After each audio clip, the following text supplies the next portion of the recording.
Getting your wife on your side in a disagreement or discussion is important for a happy relationship. Here's some steps you can take to help.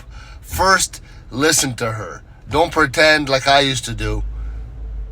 Make sure that you understand her feelings and opinions, okay?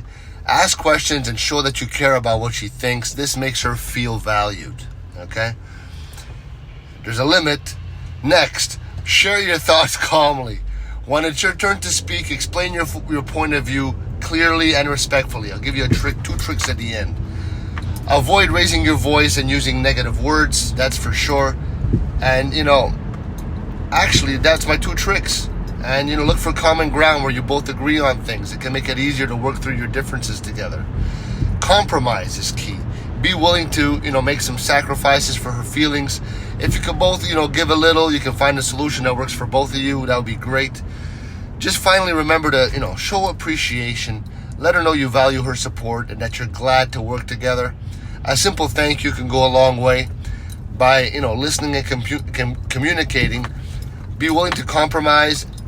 And, you're going to strengthen your relationship and find solutions together. But I'm going to emphasize something I just said. I didn't even know it was in what I was going to tell you here. And basically that is